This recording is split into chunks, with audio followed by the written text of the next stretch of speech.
ವಿದ್ಯಾರ್ಥಿಗಳೇ 7ನೇ ತರಗತಿ ಗಣಿತ ಅದರಲ್ಲಿ ನಾವು ಭಾಗಲಬ್ಧ ಸಂಖ್ಯೆಗಳು ಎನ್ನುವ ಪಾಠದ ಅಭ್ಯಾಸ 9.1ರ ಪ್ರಶ್ನೆ 1ರ ಲೆಕ್ಕಗಳನ್ನು ಈ ವಿಡಿಯೋದಲ್ಲಿ ಬಿಡಿಸೋಣ. ಮೊದಲನೇ ಲೆಕ್ಕ, ಇವುಗಳ ನಡುವೆ 5 ಭಾಗಲಬ್ಧ ಸಂಖ್ಯೆಗಳನ್ನು ಪಟ್ಟಿ ಮಾಡಿ ಅಂತ ಕೊಟ್ಟಿದ್ದಾರೆ. ಅದರಲ್ಲಿ 1ನೇ ಲೆಕ್ಕ -1 ಮತ್ತು 0 ಅಂತ ಕೊಟ್ಟಿದ್ದಾರೆ. ನಾವೇನು ಮಾಡೋಣ, -1 ಮತ್ತು 0ಯನ್ನು ಛೇದ 6 ಇರುವಂತೆ ಭಾಗಲಬ್ಧ ಸಂಖ್ಯೆಯಾಗಿ ಬರೆಯೋಣ. ಯಾಕೆ 6 ತೆಗೆದುಕೊಳ್ತಾ ಇದ್ದೀನಿ ಅಂದರೆ, ನೋಡಿ 5 ಇರಬೇಕಲ್ವ, ಹಾಗಾಗಿ ಅದರ ಮುಂದಿನ ಸಂಖ್ಯೆ 6 ತೆಗೆದುಕೊಂಡ್ರೆ ನಾವು ಮಾಡಲಿಕ್ಕೆ ಲೆಕ್ಕ ಸುಲಭ ಆಗುತ್ತೆ ಅಂತ. 6 ತೊಗೋಬೇಕಾಗಿಲ್ಲ, ಯಾವ್ದು ಬೇಕಾದ್ರೂ ತೊಗೋಬೋದು. ನೋಡಿ, -1 ಮತ್ತು 0ನ್ನು ಛೇದ 6 ಇರುವಂತೆ ಭಾಗಲಬ್ಧ ಸಂಖ್ಯೆಗಳಾಗಿ ಬರೆದುಕೊಳ್ಬೇಕು.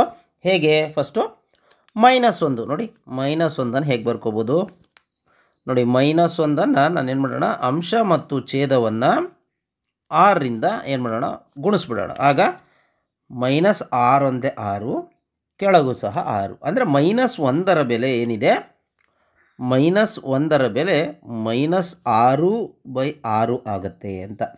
ಹೌದಾ? ಅದೇ ರೀತಿ 0ನ್ನು ಹೇಗೆ ಬರ್ಕೋಬೋದು, 0 ಭಾಳ ಸಿಂಪಲ್ ಅಲ್ವಾ, 0/6 ಅಂತ ಬರ್ಕೊಂಡ್ರೆ ಮುಗೀತು. 0/6 ಅಂತ ಬರ್ಕೊಂಡ್ರೆ ಮುಗೀತು. ಕಾರಣ 0ಗೆ ಏನೇ ಸಂಖ್ಯೆ ಭಾಗಿಸ್ರಿ ಉತ್ತರ 0ನೇ ಬರುತ್ತೆ. ಹೌದಾ? ಈಗ ನಾವೇನು ಮಾಡೋಣ, ಮೊದಲನೇ ಸಂಖ್ಯೆ ಏನಿದು -1 ಅಂದರೆ -6/6, ಕರೆಕ್ಟಾ? ಇದು ಚಿಕ್ಕದಿದೆ, ಎದಕ್ಕಿಂತ -5/6. ಹೌದಾ? ಮತ್ತೆ ಇದು ಚಿಕ್ಕದಿದೆ, ಎದಕ್ಕಿಂತ -4/6. ಹೌದಾ? ಮತ್ತೆ ಇದು ಚಿಕ್ಕದು, ಎದಕ್ಕಿಂತ -3/6. ಮತ್ತೆ ಇದು ಚಿಕ್ಕದು, ಎದಕ್ಕಿಂತ -2/6. ಮತ್ತೆ ಇದು ಚಿಕ್ಕದು, ಎದಕ್ಕಿಂತ -1/6. ಮತ್ತೆ ಇದು ಚಿಕ್ಕದು, ಎದಕ್ಕಿಂತ -0/6. ಹೌದಾ? ನೋಡಿ ಹೇಗೆ ಬರೆದ್ವಿ, ನೋಡಿ ಈ ಸಂಖ್ಯೆ ನೋಡಿ, -6/6 ಅಂತಂದ್ರೆ ಏನು, -1, ಕರೆಕ್ಟಾ?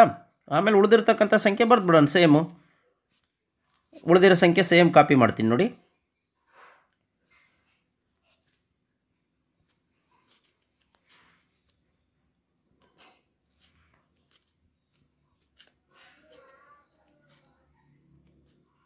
ಇದನ್ನು 0 ಅಂತ ಬರೆದ್ಬಿಡೋಣ. ಹೌದಾ? 0/6 ಅಂದರೆ 0 ಅಂತ ಬರ್ಕೊಳ್ಳೋಣ. ನೋಡಿ ಈಗ ಅಂದರೆ 5 ಏನು ಭಾಗಲಬ್ಧ ಸಂಖ್ಯೆ ಬೇಕಾಯಿತು, ನಾವು ಬರೆದ್ಬಿಟ್ವಿ ನೋಡಿ, ಇವೆ.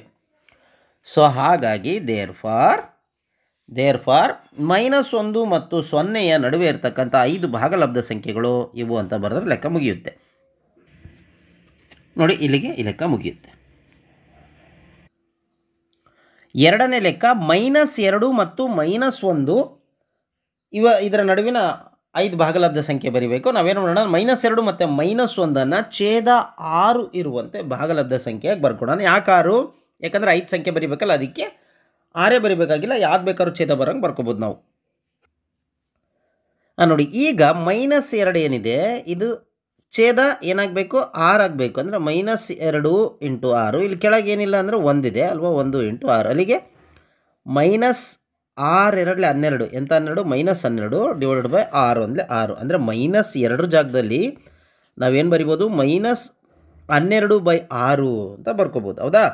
ಸೇಮ್ ಅದೇ ರೀತಿ -1ನ್ನು ಹೇಗೆ ಬರ್ಕೋಬೋದು, ಸೇಮ್ -1 × 6 ಡಿವೈಡೆಡ್ ಬೈ 1 × 6 ಅಲ್ವಾ, ಅಲ್ಲಿಗೆ -6/6 ಆಗುತ್ತೆ. ಅಂದರೆ -1ನ್ನು ಹೇಗೆ ಬರ್ಕೋಬೋದು ನಾವು, -6/6 ಅಂತ ಬರ್ಕೋಬೋದು. ಈಗ ಇದರ ನಡುವಿನ ಭಾಗಲಬ್ಧ ಸಂಖ್ಯೆಗಳನ್ನು ಬರ್ಕೊಳ್ಳೋಣ. ಮೊದಲನೇ ಸಂಖ್ಯೆ ಯಾವುದಪ್ಪ, ಇದರದ್ದು -2 ಅಂತಿದೆ, ಅಂದರೆ -2 ಜಾಗದಾಗ ಏನಾಕೋಬೋದು, -12/6 ಅಂತ ಬರ್ಕೋಬೋದು. ಹೌದಾ? ಇದು ಚಿಕ್ಕದು, ಅದಕ್ಕಿಂತ ಮೈನಸ್ ಇರೋದಿದ್ರೆ ಗೊತ್ತಿದೆ ನಿಮಗೆ. ಹೌದಾ? ಎಡಭಾಗಕ್ಕೆ ಹೋದ ಹಾಗೆ ಸಂಖ್ಯೆ ಚಿಕ್ಕದಾಗುತ್ತೆ. ಈಗ -12/6 ಇದೇನಿದು, ಇದು ಅದಕ್ಕಿಂತ ಚಿಕ್ಕದು, -11/6. ಮತ್ತೆ ಇದು ಅದಕ್ಕಿಂತ ಚಿಕ್ಕದು, -10/6. ಅದೇ ರೀತಿ ಇದು ಅದಕ್ಕಿಂತ ಚಿಕ್ಕದು, -9/6. ಹೌದಾ? ಮತ್ತಿದು ಎದಕ್ಕಿಂತ ಚಿಕ್ಕದು, -8/6. ಮತ್ತಿದು ಎದಕ್ಕಿಂತ ಚಿಕ್ಕದು, -7/6. ಹೌದಾ? ನೆಕ್ಸ್ಟು ಇದು ಎದಕ್ಕಿಂತ ನೆಕ್ಸ್ಟ್ ಚಿಕ್ಕದು, -6/6. ನೋಡಿ, ನಮಗೆ ಬೇಕಾದಂಥ 5 ಭಾಗಲಬ್ಧ ಸಂಖ್ಯೆಗಳು ಸಿಕ್ಬಿಟ್ವು. ಈಗ -12/6 ಅಂತಂದರೆ ಏನು ತೆಗೆದುಕೊಂಡಿದ್ವಿ ನಾವು, -2, ಕರೆಕ್ಟಾ? -2 ಅದನ್ನು ಇನ್ನೊಂದು ಸರಿ ಬರ್ಕೊಂಡ್ಬಿಡ್ತೀನಿ ನಾನು.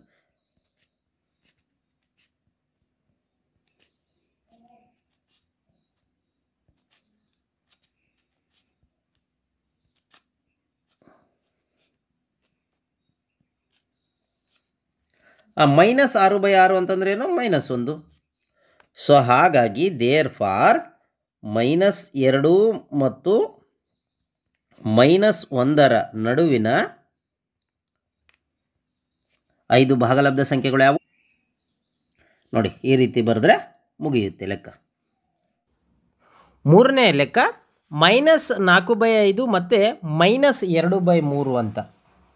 ಇದರ 5 ಭಾಗಲಬ್ಧ ಸಂಖ್ಯೆಗಳು, ಇದರ ನಡುವಿನ 5 ಭಾಗಲಬ್ಧ ಸಂಖ್ಯೆಗಳನ್ನು ಬರೀಬೇಕು. ನಾವೇನು ಮಾಡೋಣ, ಮೊದಲು 4/5 ಮತ್ತು -2/3 ಇದೇನಿದೆ ಛೇದ 5 ಮತ್ತು 3, ಈ ಛೇದ ಸಮ ಆಗಬೇಕು. ಆ ರೀತಿ ಬರ್ಕೊಳ್ಳೋಣ. ಛೇದ ಸಮ ಆಗಬೇಕು ಅಂತಂದರೆ ನಾವೇನು ಮಾಡಬೇಕಾಗುತ್ತೆ, ಫಸ್ಟು ಛೇದಗಳ ಲಾಸಹವನ್ನು ಕಂಡುಹಿಡ್ಕೋಬೇಕಾಗುತ್ತೆ. 5 ಮತ್ತು 3ರ ಲಾಸಹ ಎಷ್ಟು? 15. ಹೌದಾ? ಈಗ ನಾವೇನು ಮಾಡೋಣ, 15ರ ಅಪವರ್ತ್ಯ ಬರ್ಕೊಳ್ಳೋಣ. ಅಪವರ್ತ್ಯ ಅಂದರೆ ಮಗ್ಗಿ. 15ರ ಅಪವರ್ತ್ಯಗಳು ಯಾವ್ಯಾವು? 15 1 15, 15 2 30, 15 3 45.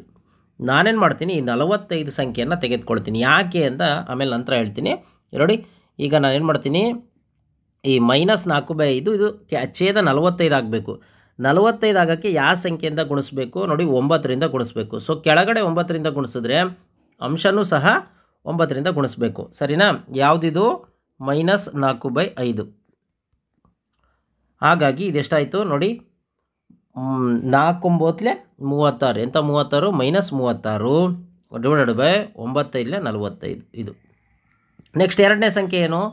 -2/3. ಇದು ಏನಾಗಬೇಕು? 45 ಆಗಬೇಕು. ಛೇದ 45 ಆಗಬೇಕು ಅಂದರೆ ಇದನ್ನು ಯಾವುದರಿಂದ ಗುಣಿಸ್ಬೇಕು ಅನ್ನೋದು ನೀವು ನೋಡ್ಕೊಳ್ಳಿ. 15 3 ಹೌದಾ? 3 15 45. ಸೊ ಇದನ್ನು ಸಹ 15ರಿಂದ ಗುಣಿಸ್ಬೇಕು. ಅಲ್ಲಿಗೆ ಇದು ಎಷ್ಟಾಗುತ್ತೆ? -30 /15 3 45. ಹೌದಾ? ಈಗ ನೋಡಿ, ಈಗ ಏನು ಮೊದಲನೇ ಸಂಖ್ಯೆ? ಅದು -36/45. ಹೌದಾ? ಇದು ಮೊದಲನೇ ಸಂಖ್ಯೆ. ಇದರ ನಡುವೆ ಹೌದಾ, ಇದು ಚಿಕ್ಕದು ಎದಕ್ಕಿಂತ?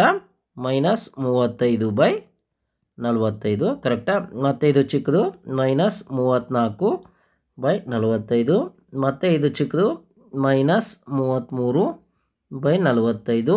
ಮತ್ತು ಇದು ಚಿಕ್ಕದು -32/45. ಮತ್ತು ಇದು ಚಿಕ್ಕದು ಅದಕ್ಕಿಂತ -31/45. ಮತ್ತು ಇದು ಚಿಕ್ಕದು ಯಾವುದು? -30/45.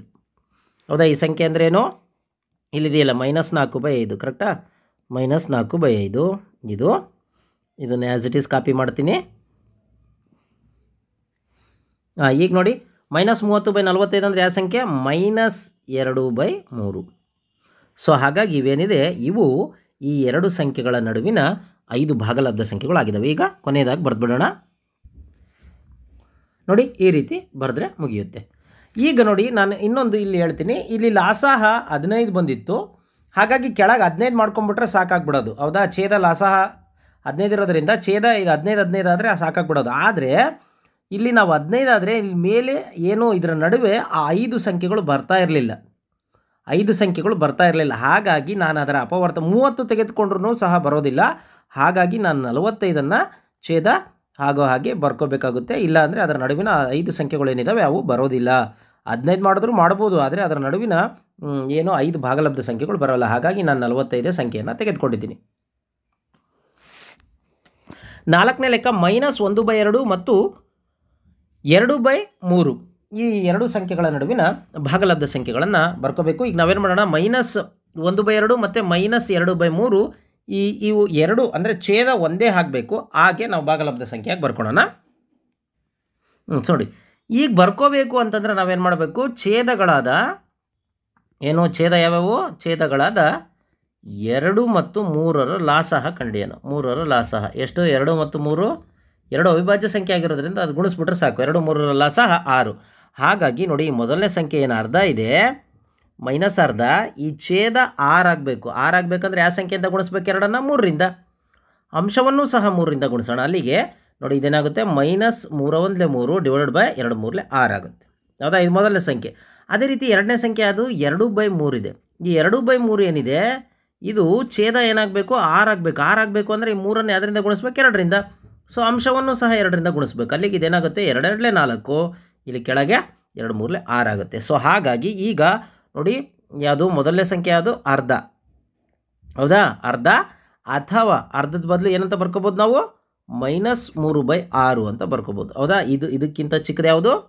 -2/6. ಹೌದಾ? ಇದಕ್ಕಿಂತ ಚಿಕ್ಕದು -1/6. ಕರೆಕ್ಟಾ? ನೆಕ್ಸ್ಟು 0/6. ಕರೆಕ್ಟಾ? ನೆಕ್ಸ್ಟು ಯಾವುದು? 1/6. ನೆಕ್ಸ್ಟ್ 2/6. ನೆಕ್ಸ್ಟ್ 3/6. ಅದಕ್ಕಿಂತ ದೊಡ್ಡದು 4/6. ಸೊ ನೋಡಿ ಹಿಂಗೆ ಬರ್ಕೋಬೋದು. ಈಗ ನೋಡಿ ಇದರ ನಡುವಿನ 5 ಸಂಖ್ಯೆಗಳು ಅಥವಾ 6 ಸಂಖ್ಯೆ ಬರ್ತಿದ್ದೀನಿ ಅನ್ಸುತ್ತೆ ನಾನು. ಹೌದಾ? ಓಕೆ, ಅದು ಇರ್ಬೋದು. ಈಗ ನೋಡಿ, ಈಗ -3/6 ಅಂತಂದ್ರೆ ಏನು? -1/2. ಹೌದಾ? ಬರ್ಕೋಬೋದಾ? ಇದು ಬರ್ಕೊಂಡು ಇದನ್ನು ಆ್ಯಸ್ ಇಟ್ ಈಸ್ ಕಾಪಿ ಮಾಡ್ತೀನಿ. ನೋಡಿ ಇಲ್ಲಿವರೆಗೆ ಬರದೆ. ಈಗ 4/6 ಅಂತಂದ್ರೆ ಏನು? 2/3. ಹೌದಾ? ಹಾಗಾಗಿ ನೋಡಿ ಈ 5 ಅಥವಾ 6 ಭಾಗಲಬ್ಧ ಸಂಖ್ಯೆಗಳು ಯಾವುದು? 2 ಸಂಖ್ಯೆಗಳ ನಡುವೆ ಇದಾವೆ. ಸೊ ನೋಡಿ, ಹಾಗಾಗಿ -1/2 ಮತ್ತು 2/3 ನಡುವಿನ 5 ಭಾಗಲಬ್ಧ ಸಂಖ್ಯೆಗಳು -2/6, -1/6, 0/6 ಅಥವಾ 0 ಅಂತ ಇಟ್ಟರೆ ನಡೆಯುತ್ತೆ, 1/6 ಮತ್ತು 2/6 ಮತ್ತು 3/6 ಬರಿಬೋದು. ಆದರೆ ಇಲ್ಲಿ 5 ಸಂಖ್ಯೆ ಅಷ್ಟೇ ಕೇಳಿದರೆ, ಹಂಗಾಗಿ ನಾನು 5 ಸಂಖ್ಯೆಯನ್ನು ಮಾತ್ರ ಬರಿತಾ ಇದ್ದೀನಿ.